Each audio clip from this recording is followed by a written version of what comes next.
जय Hind friends, welcome back to our channel. स्वागत है एक बार फिर से आपके अपने इस यूट्यूब चैनल पर। कैसे हो आप सब? आई होप आप सभी स्वस्थ होंगे, मस्त होंगे और आपकी पढ़ाई भी अच्छी चल रही होगी। जैसा कि आप लोगों ने थंबनेल में देखा होगा, ये पार्ट 5 है, यानी एसएससी एमटीएस 2019 के पूछे गए प्रीवियस ईयर हिस्ट्री के क्वेश्चन का ये पार्ट 5 है। इसके पहले के 4 पार्ट में हम लोगों ने 80 नंबर तक क्वेश्चन कवर कर लिए थे। तो फटाफट से वीडियो को लाइक कर दीजिए और देखते हैं नेक्स्ट क्वेश्चन इसका क्या लिखा हुआ है। 81 नंबर पहले लिखा है, पुरातत्व स्थल कोल्डी हवा कहाँ स्थित है। यानी आपसे पूछा गया पुरातत्व स्थल कोल्डी हवा कहाँ स्थित है। पहला ऑप्शन दिया गया है बिहार, दूसरा है उत्तर प्रदेश, तीसरा है मध्य प्रदेश और चौथा है महाराष्ट्र। तो इसका ऑप्शन कौन सा सही हो जाएगा? ऑप्शन बी इसका सही हो जाएगा, यानी उत्तर प्रदेश। यानी जो पुरातत्व स्थल आपका कोल्डी हवा है ये उत्तर प्रदेश में स्थित है। नेक्स्ट क्वेश्चन देखिए, 82 नंबर लिखा हुआ है, छत्तीसगढ़ के कोरबा जिले के चैतुरगढ़ किले में स्थित प्रसिद्ध और अद्भुत मंदिर का नाम क्या है। यानी क्वेश्चन आपसे पूछा गया है कि छत्तीसगढ़ के कोरबा जिले के चैतुरगढ़ किले में स्थित प्रसिद्ध और अद्भुत मंदिर का नाम क्या है। पहला लिखा है युधिष्ठिर मंदिर, दूसरा लिखा है महिषासुर मर्दिनी मंदिर, फिर लिखा हुआ वराह मूर्ति मंदिर और फिर लिखा है आदि शंकराचार्य मंदिर। तो इसका ऑप्शन बी सही हो जाएगा, यानी महिषासुर मर्दिनी मंदिर। यानी कह रहा है क्वेश्चन आपसे कि छत्तीसगढ़ के कोरबा जिले में चैतुरगढ़ किले में प्रसिद्ध और अद्भुत मंदिर का नाम क्या है, तो उसका नाम है आपका महिषासुर मर्दिनी मंदिर। नेक्स्ट क्वेश्चन देखिए, 83 नंबर लिखा हुआ है, दिल्ली की मोती मस्जिद किस मुगल शासक ने बनाई थी। यानी जो दिल्ली में आपकी मोती मस्जिद बनी हुई है उसको किस मुगल शासक ने बनवाया था। पहला लिखा है औरंगजेब, दूसरा लिखा हुआ है शाहजहाँ, तीसरा लिखा है अकबर और चौथा लिखा है हुमायूं। तो ऑप्शन ए इसका सही हो जाएगा, यानी औरंगजेब। यानी औरंगजेब ने दिल्ली में मोती मस्जिद का निर्माण करवाया था। नेक्स्ट क्वेश्चन देखिए, 84 नंबर लिखा हुआ है, ब्रिटिश भारत के किस प्रांत में राजस्व एकत्रित करने की रैयतवाड़ी प्रणाली लागू की गई थी। फिर से पढ़ लीजिए क्वेश्चन क्या लिखा हुआ है। लिखा है, ब्रिटिश भारत के किस प्रांत में राजस्व एकत्रित करने की रैयतवाड़ी प्रणाली लागू की गई थी। पहला लिखा है पूर्वी भारत, फिर लिखा हुआ है दक्षिणी भारत, फिर लिखा हुआ है पश्चिमी भारत और फिर लिखा है उत्तरी भारत। तो इसका ऑप्शन बी सही हो जाएगा, यानी दक्षिणी भारत। क्वेश्चन यानी आपसे पूछा गया कि ब्रिटिश भारत के किस प्रांत में राजस्व एकत्रित करने की रैयतवाड़ी प्रणाली लागू की गई, तो वो था आपका दक्षिणी भारत। नेक्स्ट क्वेश्चन देखिए, 85 नंबर लिखा हुआ है, हड़प नीति किसने दिया था। यानी जो हड़प नीति थी आपकी उसको किसने दिया था। पहला लिखा लॉर्ड कॉर्नवालिस, दूसरा लिखा लॉर्ड बेंटिक, फिर लिखा लॉर्ड कैनिंग और फिर लिखा हुआ लॉर्ड डलहौजी। तो इसका ऑप्शन डी सही हो जाएगा, यानी हड़प नीति या डॉक्ट्रिन ऑफ लैप्स किसने दिया था, तो वो है ऑप्शन डी लॉर्ड डलहौजी ने। नेक्स्ट क्वेश्चन देखिए, 86 नंबर लिखा हुआ 1799 की श्रीरंगपट्टनम की लड़ाई में अंग्रेज़ों ने किसे हराया था। यानी जो 1799 में लड़ाई हुई थी और वो लड़ाई कौन सी थी, श्रीरंगपट्टनम की लड़ाई में अंग्रेज़ों ने किसको हराया था। पहला लिखा है टीपू सुल्तान, फिर लिखा है सिराजुद्दौला, फिर लिखा है नजीब जंग और फिर लिखा है पेशवा। तो ऑप्शन ए इसका सही हो जाएगा, यानी टीपू सुल्तान। यानी 1799 की श्रीरंगपट्टनम की लड़ाई में अंग्रेज़ों ने किसे हराया था, तो उसने हराया था टीपू सुल्तान को। Option A is correct. Next question देखिए, 87 नंबर लिखा हुआ है, इतिहास लेखक मिनहाज ए सिराज ने किन क्षेत्रों के लिए हिंदुस्तान शब्द का इस्तेमाल किया था। यानी हिंदुस्तान शब्द का जो इस्तेमाल हुआ था या इतिहास लेखक मिनहाज ए सिराज ने किन क्षेत्रों के लिए हिंदुस्तान शब्द का इस्तेमाल किया था। पहला लिखा हुआ पंजाब, हरियाणा और गंगा व यमुना के बीच की भूमि, फिर लिखा हुआ है मध्य भारत और दक्कन, फिर लिखा हुआ अफ़गानिस्तान, ईरान, पाकिस्तान और भारत, फिर लिखा है पंजाब और सिंध। तो इसका ऑप्शन ए सही हो जाएगा, यानी जो आपके मिनहाज ए सिराज थे ये एक इतिहास लेखक थे और इन्होंने पंजाब, हरियाणा और गंगा व यमुना के बीच की भूमि को हिंदुस्तान कहा था या उनके लिए हिंदुस्तान शब्द का इस्तेमाल किया था। नेक्स्ट क्वेश्चन देखिए, 88 नंबर लिखा हुआ अमरावती स्तूप भारत के किस राज्य में स्थित है। पहला लिखा है आंध्र प्रदेश, फिर लिखा है मध्य प्रदेश, फिर लिखा है महाराष्ट्र और फिर लिखा है छत्तीसगढ़। तो ऑप्शन इसका ए सही हो जाएगा, यानी आंध्र प्रदेश। तो कुछ क्वेश्चन बहुत ही आसान है। अमरावती स्तूप भारत के किस राज्य में स्थित है, कई बार एसएससी के एग्जाम में बन चुका है। तो ऑप्शन ए इसका सही हो जाएगा, ये आंध्र प्रदेश में स्थित है।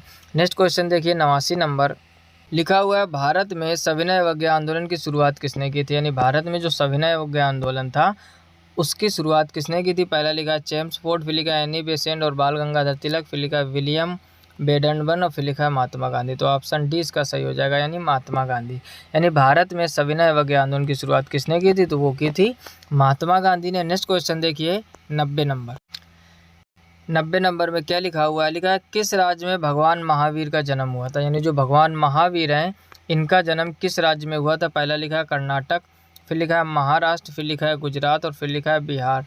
तो ऑप्शन डी इसका सही हो जाएगा, यानी बिहार। यानी किस राज्य में भगवान महावीर का जन्म हुआ था? तो उनका जन्म हुआ था बिहार। नेक्स्ट क्वेश्चन देखिए 91 नंबर। लिखा हुआ है चोल राजवंश में किसानों की बस्तियों को फिर खालिस्तान के रूप में जाना जाता था। यानी चोल राजवंश में किसानों की बस्तियों को फिर ब्लैंक दिया के रूप में जाना जाता था, यानी किसके रूप में जाना जाता था? पहला लिखा है नाडू, फिर लिखा है मुवेंद वेलन, फिर लिखा है तालुका और फिर लिखा है उर। तो ऑप्शन इसका डी सही हो जाएगा, यानी उर। यानी चोल राजवंश में किसानों की बस्तियों को उर के रूप में जाना जाता था।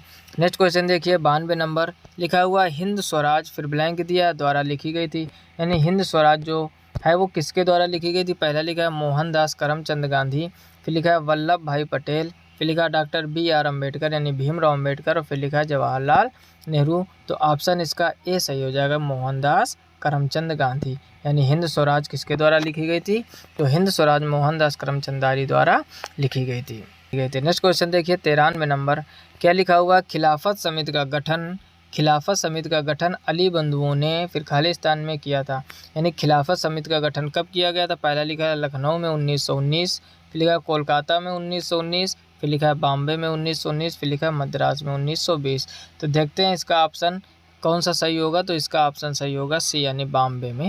यानी सन 1919 ईस्वी में बॉम्बे में खिलाफत समिति का गठन अली बंधुओं के द्वारा किया गया था।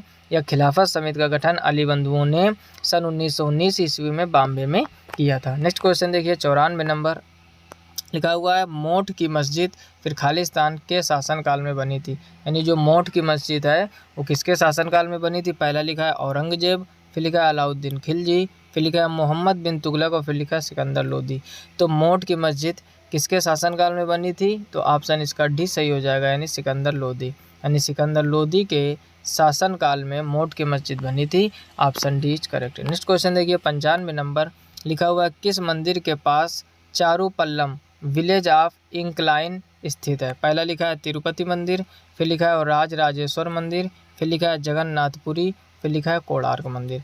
तो इसका ऑप्शन बी सही हो जाएगा, यानी राज राजेश्वर मंदिर। Option B is correct. यानी किस मंदिर के पास चारूपल्लम विलेज ऑफ इंक्लाइन स्थित है? तो वो राज राजेश्वर मंदिर। नेक्स्ट क्वेश्चन देखिए 96 नंबर। लिखा कंदरिया महादेव का मंदिर का निर्माण फिर खालिस्तान ने करवाया था। वेरी इंपॉर्टेंट है, बहुत बार SSC के एग्जाम में पूछा जा चुका है। कंदरिया महादेव मंदिर के बारे में काफ़ी क्वेश्चन बनते हैं, तो ध्यान दीजिए। कहाँ पूछा गया है यहाँ पर कि कंदरिया महादेव मंदिर का निर्माण फिर ब्लैंक ने करवाया था। यानी किसने कंदरिया महादेव मंदिर का निर्माण करवाया था? पहला लिखा है पल्लव, फिर लिखा है चोल, फिर लिखा है चंदेल और फिर लिखा है होयसल। तो इसका निर्माण करवाया था चंदेलों ने। यानी ऑप्शन सी इसका सही हो जाएगा। यानी कंदरिया महादेव मंदिर का निर्माण चंदेल ने करवाया था या चंदेलों ने करवाया था। नेक्स्ट क्वेश्चन देखिए 97 नंबर। लिखा हुआ है किस घटना के कारण गांधी जी ने असहयोग खिलाफत आंदोलन को समाप्त किया? क्या लिखा हुआ है? किस घटना के कारण गांधी जी ने असहयोग खिलाफत आंदोलन को समाप्त किया था? पहला लिखा है रोलेट अधिनियम का पारित होना, फिर लिखा है जलियांवाला बाग का हत्याकांड, फिर लिखा है चौरी चौरा कांड और फिर लिखा है बाल गंगाधर तिलक की मृत्यु। तो सब लोग जानते हो कि जो खिलाफत आंदोलन या असहयोग खिलाफत आंदोलन को किसके कारण समाप्त किया था? चौरी चौरा कांड के कारण। ऑप्शन सी इसका सही हो जाएगा। नेक्स्ट क्वेश्चन देखिए 98 नंबर। लिखा हुआ है कांग्रेस का विभाजन कांग्रेस के किस अधिवेशन में हुआ था? यानी जो कांग्रेस का विभाजन हुआ था वो कांग्रेस का कौन सा अधिवेशन था? पहला लिखा है कानपुर अधिवेशन 1922, फिर लिखा है सूरत अधिवेशन 1907, फिर लिखा है लाहौर अधिवेशन 1927, फिर लिखा है कराची अधिवेशन 1934। तो ऑप्शन इसका बी सही हो जाएगा, यानी सूरत अधिवेशन सन 1907। यानी कांग्रेस का विभाजन कांग्रेस के किस अधिवेशन में हुआ था? तो कांग्रेस का विभाजन कांग्रेस के सूरत अधिवेशन में हुआ था, जो सन 1907 ईस्वी में हुआ था। कभी कभार क्वेश्चन घुमा के पूछता है कि सूरत अधिवेशन कब हुआ था? तो सन 1907 ईस्वी में। और उसमें क्या हुआ था? तो कांग्रेस का विभाजन हुआ था। नेक्स्ट क्वेश्चन देखिए 99 नंबर। लिखा हुआ भारत के महानतम चित्रकारों में से एक राजा रवि वर्मा किस राज्य से संबंधित है। यानी जो राजा रवि वर्मा है वो किस राज्य से संबंधित है। पहला लिखा है महाराष्ट्र, फिर लिखा है कर्नाटक, फिर लिखा है पश्चिम बंगाल, फिर लिखा है केरल। तो ऑप्शन डी इसका सही हो जाएगा, यानी केरल। यानी जो राजा रवि वर्मा है ये एक महान चित्रकार हैं और ये कहाँ इनका जन्म हुआ था, ये कहाँ के रहने वाले थे या फिर किस राज्य से संबंधित है। तो ऑप्शन डी सही हो जाएगा, यानी केरल।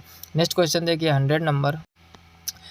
लिखा हुआ निम्नलिखित में से भारत के किस राज्य में उदवाड़ा शहर में ईरान शाह अताश बोहराम स्थित है। फिर से पढ़ लीजिए, निम्नलिखित में से भारत के किस राज्य में उदवाड़ा शहर में ईरान शाह अताश बेहराम स्थित है। देखते हैं इसके ऑप्शन। पहला ऑप्शन दिया गया राजस्थान, दूसरा लिखा है महाराष्ट्र, तीसरा लिखा है गुजरात और चौथा लिखा है छत्तीसगढ़। तो ऑप्शन सी इसका सही हो जाएगा, यानी गुजरात।